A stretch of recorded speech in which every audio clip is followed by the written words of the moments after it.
Hello दोस्तों, मैं हूं इमरान शिराजी और आज मैं आपको सिंदबाद जहाज़ी के दूसरे सफ़र का अहवाल सुनाऊंगा। तो आइए आज की कहानी शुरू करते हैं। इससे पहले अगर आपने इस चैनल को सब्सक्राइब नहीं किया तो इसको सब्सक्राइब करें और साथ ही बेल के बटन को भी दबा दें ताकि आप मेरी आने वाली कहानियां भी सुन सकें। जैसा कि पहले सफर के इख्तिताम में ही मैं आपको बता चुका हूँ कि बगदाद पहुंचकर मैं पहले की तरह ऐशो आराम की जिंदगी बसर करने लगा। दिन रात सैर तमाशे के सिवा मुझे कोई काम न था। लेकिन ये सिलसिला कब तक चलता? मेरी तबीयत इस चैन की जिंदगी से भी उकता गई। फिर क्या था, हर वक्त यही जी चाहता कि फौरन बोरिया बिस्तर बांधकर सफर पर निकल पड़ूं और दुनिया की सैर करूं, नए मुल्कों में जाऊं, नए लोगों से मिलूं। आखिर मुझसे रहा ना गया। मैंने बहुत सा अच्छी किस्म का तजारती सामान खरीदा और सफर की तैयारी करके दरियाए दजल्ला के रास्ते बसरा पहुंचा। वहां इत्तेफाक से बंदरगाह में एक बिल्कुल नया और खूबसूरत जहाज कील कांटे से लेस चलने के लिए बागबान तोल रहा था। उस पर बहुत से सौदागर पहले ही सवार थे। मैं भी सामान लदवा कर उनके साथ हो गया। मेरे सवार होने के कुछ ही देर बाद जहाज में लंगर उठाया और चल पड़ा। हवा मुआफिक थी। हम दिन रात सफर करते रहे और बहुत से जजीरों और बंदरगाहों से हमारा गुजर हुआ, जहां हमने खूब लेन देन किया और नफा उठाया। इसी तरह सफर करते करते किस्मत का करना क्या हुआ, हमारा जहाज एक ऐसे जजीरे के किनारे पहुंचा जो देखने में बड़ी बहार का लेकिन बिल्कुल गैराबाद था। हर तरफ फलों के दरख्त और फूलों भरी झाड़ियां नजर आती थी। साफ शफाफ नदियां बह रही थीं और परिंदे चहचहाकर खुदा की तारीफ कर रहे थे। गरज के उस जजीरे की ताजगी और सरसब्जा देखकर आंखों में ठंडक पड़ती थी। कप्तान ने लंगर डाल दिया और मला, मुसाफिर और सौदागर झटपट उतरकर जजीरे की सैर से दिल बहलाने लगे और ताजा मेवे खाने लगे। मैं भी उनके साथ था। हरे भरे जंगल में टहलता टहलता मैं जरा दूर निकल गया। वहां एक नदी के किनारे घने दरख्तों के साए में नरम नरम घास पर बैठकर मैंने फल खाए और बहता पानी पिया। सुनसान जंगल में ठंडी ठंडी हवा चल रही थी। मुझे नींद आने लगी। मैं घास पर लेट गया और मुझे पता भी ना चला कि कब मेरी आंख लग गई। ना जाने मैं कितनी देर सोया रहा। जब मेरी आंख खुली तो मुझे तन्हाई का एहसास हुआ। मैंने उठकर अपने साथियों को तलाश करना चाहा, मगर उनका कोई सुराग ना मिला। अब तो मैं घबरा कर साहिल की तरफ दौड़ा। साहिल वीरान पड़ा था। गौर से देखने पर बहुत दूर नीले समुंदर पर एक सफेद सा नुक्ता नजर आया। कुछ देर बाद वो भी उफक के पार छुप गया। जहाज मुझे जजीरे पर बेयारो मददगार छोड़कर जा चुका था। ऐसा मालूम होता था कि जब जहाज रवाना होने लगा तो किसी को भी मेरा ख्याल नहीं आया। किसी ने ये भी ना सोचा कि सिंदबाद वापस आया है कि नहीं। बगैर सोचे समझे और देखे भाले वो वहां से चले गए। खुद को जजीरे पर अकेला पाकर मेरे होश गुम हो गए। मैं साहिल पर पिछाड़े खाने और अपने बाल नोचने लगा। मैंने कहा, सिंदबाद अब तो तुम मारे गए। पिछले सफर में तो कुछ भले मानस ऐसे मिल गए थे जो मुझे वीराने से निकालकर आबादी में छोड़ आए थे, लेकिन इस उजाड़ जजीरे पर कौन मेरी मदद को आएगा? मैं बड़ा ही अहमक हूँ। अच्छा भला बगदाद में बैठा था, 100 तरह के आराम थे। ये बैठे बिठाए मुझे क्या सूझी कि घर बार छोड़ छाड़ कर सफर पर निकल खड़ा हुआ। पिछली बार इतनी मुश्किल से जान बची थी, लेकिन मैंने किसी बात से सबक हासिल नहीं किया। अब पछताने से क्या होता है? सिंदबाद तू इस जजीरे पर मर खप जाएगा और तेरे जीने मरने की किसी को कानो कान खबर भी ना होगी। गरज के बहुत देर तक मैं इसी तरह अपने आप को बुरा भला कहता रहा और दिल ही दिल में कुढ़ता रहा। मुझे यकीन सा हो गया कि अब मेरा बचना मुहाल है। साहिल पर कब तक बैठा रहता? उठकर इधर उधर पागलों की तरह घूमने लगा। समझ में नहीं आता था कि क्या करूं और कहां जाऊं। यूं ही फिरते फिरते मुझे ख्याल आया कि किसी ऊंचे से दरख्त पर चढ़कर चारों तरफ देखना तो चाहिए। शायद कोई आबादी या रास्ता दिखाई दे जाए। चुनाचा मैं एक बहुत ऊंचे दरख्त पर चढ़कर हर तरफ देखता रहा। मगर नीले आसमान, नीले समुंदर, हरे जजीरे और रेतले साहिल और उड़ते परिंदों के सिवा कुछ नजर न आया। मैं उतरने ही को था कि मुझे दूर जजीरे के बीच में किसी सफेद सी चीज की झलक दिखाई दी। इतनी दूर से ठीक पता न चलता था कि वो क्या है। मैं जल्दी जल्दी दरख्त से उतरा और इसी तरफ रवाना हो गया जिधर वो सफेदी दिखाई दे रही थी। करीब पहुंचकर क्या देखता हूँ कि सफेद रंग का एक बहुत बड़ा गुंबद जमीन पर रखा हुआ है। मैं हैरान होकर उसके गिर्द घूमने लगा। उसमें अंदर जाने का कोई दरवाजा नहीं था और उसकी सतह इतनी हमवार और चिकनी थी कि उस पर चढ़ना भी मुहाल था। मैंने जमीन पर निशान लगाकर गुंबद का घेर नापने की गरज से उसके गिर्द एक चक्कर लगाया। उसका घेरा तकरीबन 50 कदम से भी ज्यादा था। मैंने दिल ही दिल में कहा कि इस उजाड़ जगह पर इतना जबरदस्त गुंबद बनाने की सूझी किसे, और फिर ये क्या चक्कर कि इसमें ना दरवाजा है और ना ही खिड़की। मैं इसी सोच में डूबा हुआ था कि यकायक अंधेरा छाने लगा। जैसे बरसात में सूरज के आगे घटा आ जाने से धूप गायब हो जाती है। मैंने आसमान की तरफ देखा तो एक हद से ज्यादा लंबा चौड़ा परिंदा हवा में मुड़लाता हुआ नजर आया। उसके पर इस कदर लंबे थे कि सूरज उनकी आड़ में आ गया था और जजीरे पर अंधेरा छाने लगा था। उस देवजात परिंदे को देखते ही मुझे एक बात याद आ गई जो मैंने लड़कपन में बड़े बूढ़े और जहां दीदा सियाओं से सुनी थी। वो बताते थे कि हमारे बगदाद से समुद्रों दूर बाज जजीरों पर रुख नाम का एक हैबतनाक परिंदा रहता है। वो हाथी पकड़ पकड़ कर अपने बच्चों को खिलाता है, और जिस परिंदे के बच्चे सालम हाथी खा जाते हो उसके कदो कामत और पैरों की लंबाई का क्या कहना। देखते ही देखते रुख नीचे उतर आया और अंडे पर बिल्कुल इसी अंदाज में बैठ गया जैसे मुर्गी बैठकर अंडे सीती है। अंडे पर बैठने की थोड़ी देर बाद ही रुख सो गया। मौका अच्छा था। मैंने अपनी पगड़ी उतारी और उसे खूब बल दिए, यहाँ तक कि वो रस्सी की तरह हो गई। इसके बाद मैंने उसका एक सिरा कसकर अपनी कमर से और दूसरा रुख की टांग से बांधा और इंतजार करने लगा। मैंने सोचा हो सकता है ये रुख मुझे किसी ऐसी जगह पहुंचा दे जो इंसानों की आबादी से करीब हो। इस वीरान जजीरे में पड़े रहने से क्या फायदा। मैं उसकी टांग से बंधा सुबह की राह देखने लगा। खुदा खुदा करके वो पहाड़ सी रात कटी और मशरिक में सुबह का उजाला नमूदार हुआ। रोशनी होते ही रुख अंडे पर से उठा और जोर से चीख मारी, जिससे सारा जजीरा दहल गया और फिर पर फैलाकर उड़ने लगा। मैं भी उसकी टांग से बंधा उड़ा जा रहा था। रुख उड़ते उड़ते इतना बुलंद हुआ कि जमीन जरा सी नजर आने लगी और मैं समझा कि हम आसमान को छूने वाले हैं। कुछ देर इतनी बुलंदी पर उड़ने के बाद उसने उतरना शुरू किया और नीचे पहुंचकर एक पहाड़ पर उतर गया। उसके उतरने की देर थी कि मैंने जल्दी से पगड़ी खोली और दबे पांव चलता हुआ अलग जा खड़ा हुआ। मुझे डर था कि कहीं उसे मेरी मौजूदगी का पता न चल जाए और वो मेरे हल्के से चोंच भी मार देता तो मैं वहीं ढेर हो जाता। खुशकिस्मती से उसे मेरी खबर भी ना हुई। मेरे देखते ही देखते उसने झपटा मारा और कोई बड़ी लंबी सी काली चीज पंजों में दबाकर उड़ गया।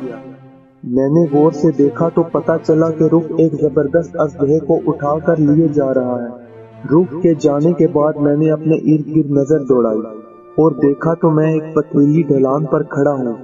मेरे कदमों तले एक बहुत गहरी और लंबी चौड़ी वादी है जिसमें सिवाय पत्तों के और कुछ भी नहीं है, और मेरे सर पर हर तरफ दीवार की तरह सीधे पहाड़ आसमान से बातें कर रही हैं। ये मंजर देखकर मेरे होश उड़ गए और मैंने दिल ही दिल में अपने आप को खूब कोसा। इस आफत की जगह से तो वो जजीरा ही लाख गुना बेहतर था। वहाँ भूखे प्यासे मरने का खतरा तो नहीं था।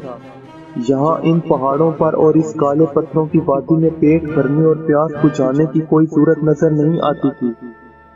कोई पेड़ तक नहीं था कि आदमी थक हार कर घड़ी दो घड़ी उसके साए में सस्ता ले। यहाँ से जाऊं तो कहाँ जाऊं? इन ऊंचे सीधे पहाड़ों पर कौन चढ़ सकता है? पहले उस जजीरे पर कैद था, जतन करके वहां से छूटा तो यहाँ आ फंसा, और ये कैद पहले से भी बदतर है। वहाँ जंगली मेवे खाने और नदी का पानी पीने को तो मिल जाता था, अब उससे भी हाथ धोने पड़े। वारे किस्मत। गरज इस तरह की बातें करता हुआ ढलान उतर कर वादी में पहुंचा। ये देखकर मेरी हैरत की इंतहा ना रही कि वो वादी एक सिरे से दूसरे सिरे तक हीरों से फटी पड़ी है। वहाँ हर किस्म और हर साइज के हीरे मौजूद थे, और बाज तो इतने नातर और बेबहा थे कि बादशाहों ने भी कभी ख्वाब में नहीं देखे होंगे। सारी वादी धूप में जगमग जगमग कर रही थी, लेकिन उन हीरों के साथ ही वहाँ अजदहे और सांप भी बकसरत मौजूद थे, और उनकी शक्लें देखकर और खुनकार सुनकर मेरी टांगें कांपने लगी।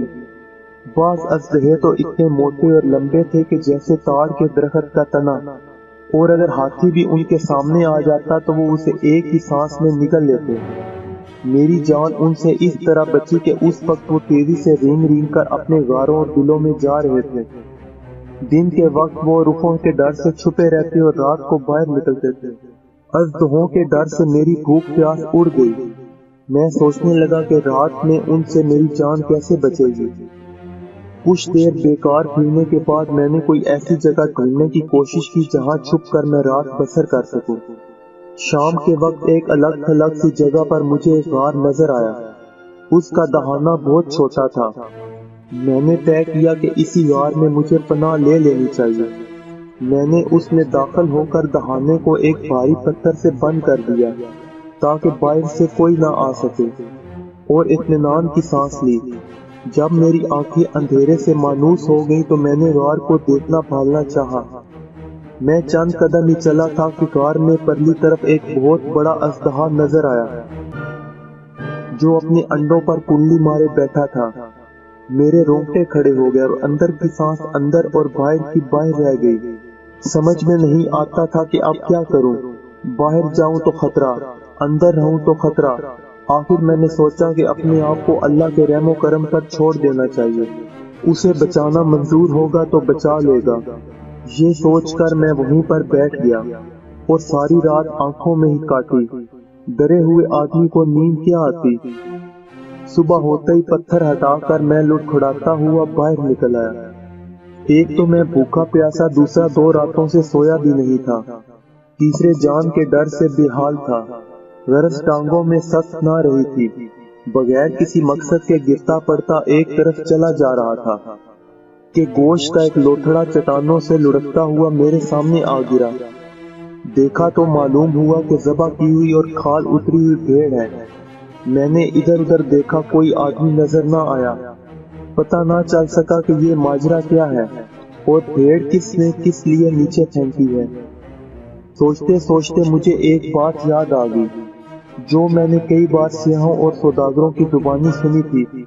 इन लोगों का कहना था कि बहुत दूर एक जजीरे पर हीरों के पहाड़ हैं, और उन पहाड़ों के बीच में एक वादी है जो हीरों से अटी पड़ी है, लेकिन पहाड़ों की वजह से इंसानों का उस वादी में गुजर नामुमकिन है, और अगर बिलफर्ज मुहाल कोई वहां पहुंच भी जाए तो वादी में रहने वाले अजदहों से जान नहीं बचा सकता। चुनाचा सौदागरों ने वादी से हीरे हासिल करने की एक अनोखी तरकीब निकाली है। वो दिन के वक्त भेड़ ज़बह करके खाल उतार के पहाड़ से नीचे वादी में फेंक देते हैं। जब वो भेड़ नीचे गिरती है तो हीरे नरम और तर गोश्त में फंस जाते हैं।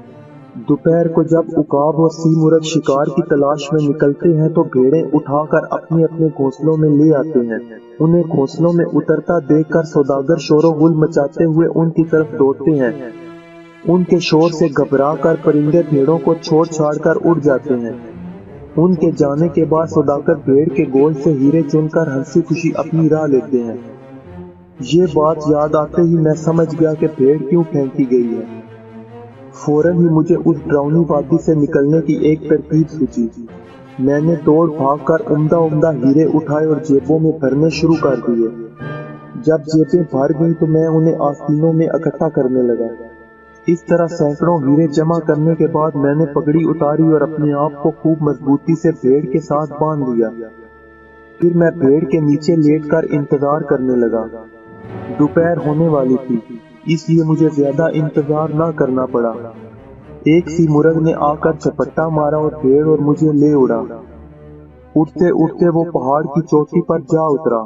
और भेड़ को नोच कर खाना ही चाहता था कि एक तरफ से ढोल पिटने और चीखने चिल्लाने की आवाजें आईं और इस कदर शोर हुआ कि सिरमुर्ग भेड़ को छोड़कर उड़ गया। मैंने फौरन पगड़ी खोली और भेड़ के पास खड़ा हो गया। मेरा हुलिया बड़ा अजीब था, कपड़े खून में लुथड़े हुए थे और चेहरे पर जगह जगह खून लगा हुआ था। इतने में जिधर से शोर हुआ था उधर से एक आदमी मेरी तरफ दौड़ता हुआ आया। जब उसकी नजर मुझ पर पड़ी तो वो हक्का बक्का रह गया और डर के मारे उसने मेरी तरफ दोबारा देखा भी नहीं, बल्कि आगे बढ़कर भेड़ को उलटने पलटने लगा। उसमें हीरे कहाँ बाकी रहे थे, वो तो मैंने सबसे पहले हथिया लिए थे। जब तलाशी के बावजूद हीरा हाथ न आया तो उस आदमी ने अपनी पगड़ी उतार कर जमीन पर दे मारी और बाल नोच कर बोला, मैं लुट गया, मैं तबाह हो गया, मेरी सारी मेहनत अकारत गई। ये क्या मोमा है मेरे खुदा। मैं उसे ढारस देने के लिए आगे बढ़ा तो वो खौफजदा होकर पीछे हटने लगा और कांपती हुई आवाज में बोला, तुम कौन हो और यहाँ कैसे आए हो। मैंने जवाब दिया, साहब मुझसे डरने की जरूरत नहीं है, मैं कोई जिन भूत नहीं बल्कि आप ही की तरह का इंसान हूँ। सौदागरी मेरा भी पेशा है।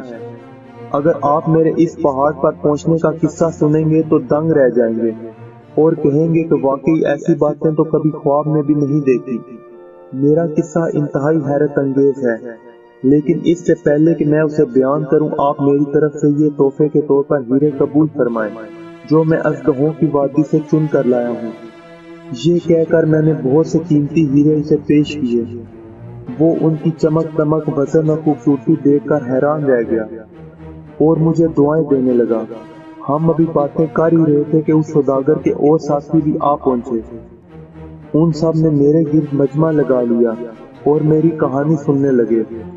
पूरा किस्सा सुनकर उन्हें बड़ा अचंभा हुआ और वो बोले, सच है, जिसे अल्लाह बचाना चाहे उसका कोई बाल भी बीका नहीं कर सकता। तुम पर अल्लाह का खास करम हुआ है, वरना हमने तो आज तक किसी आदमी को हीरों की वादी में जाते और जिंदा सलामत लौट कर आते नहीं देखा। इसके बाद वो मुझे अपने साथ अपने खेमे में ले गए, जहाँ उन्होंने मेरी खूब खातर तवाज़ो की। मैंने भी पेट भर कर खाना खाया और फिर लंबी तान कर सो गया। अगली सुबह हम वहाँ से रवाना हुए और पहाड़ों पर सफर करते हुए आखिर समुंदर के किनारे पहुँच गए। वहाँ से जहाज पर सवार होकर हम एक खुशगवार जजीरे के साहिल पर लंगर अंदाज हुए, जहाँ बहुत बड़ा घना जंगल था और इतने बड़े बड़े दरख्त थे कि उनके साए में 100 आदमी आराम से बैठ सकते थे। उस जजीरे में गेंडा भी पाया जाता है। उसी जजीरे पर मैंने कुछ हीरे तो बड़ी भारी कीमत पर फरोख्त कर दिए और कुछ के बदले 1000 तरह का उम्दा और बिकाऊ तजारती माल खरीद कर एक जहाज पर लदवा दिया। हवा मुआफिक देखकर हम वहाँ से रवाना हुए और जजीरों की सैर करते और मुख्तलिफ बंदरगाहों में ठहरते ठहरते आखिर सही सलामत बसरा पहुँच गए। वहाँ चंद दिन सस्ता कर मैंने बगदाद का रास्ता लिया और जरो जवाहर और तजारती माल से लदा खुदा घर पहुँचा। मेरी वापसी की खबर सुनते ही दोस्त और रिश्तेदार आकर जमा हो गए और खुदा का शुक्र अदा करने और मुझे मुबारकबाद देने लगे। मैंने उन्हें बहुत से तोहफे दिए और शहर के मोहताजों को खाना खिलाया और गरीब आदमियों की भी मदद की। बगदाद में पहुंचना था और घर का आराम मिलना था कि मैं चंद ही दिन में सफर की मुसीबतें और खतरे भूल गया और दोबारा से ऐश की जिंदगी बसर करने लगा। मेरे घर में हर वक्त दोस्तों का मजमा रहता, हंसी मजाक और दावत उठती रहती। लोग दूर दूर से आकर मेरे सफर का किस्सा सुनते और हैरान होते। गरज के ये थी मेरे दूसरे सफर की कहानी। खुदा ने चाहा तो जल्द ही आपको तीसरे सफर की दास्तान भी सुनाऊंगा। तो दोस्तों, ये थी आज की कहानी। अगर आपको ये कहानी पसंद आई है तो इसको लाइक करके अपने दोस्तों के साथ शेयर करें और कमेंट्स में अपनी राय जरूर दें। शुक्रिया।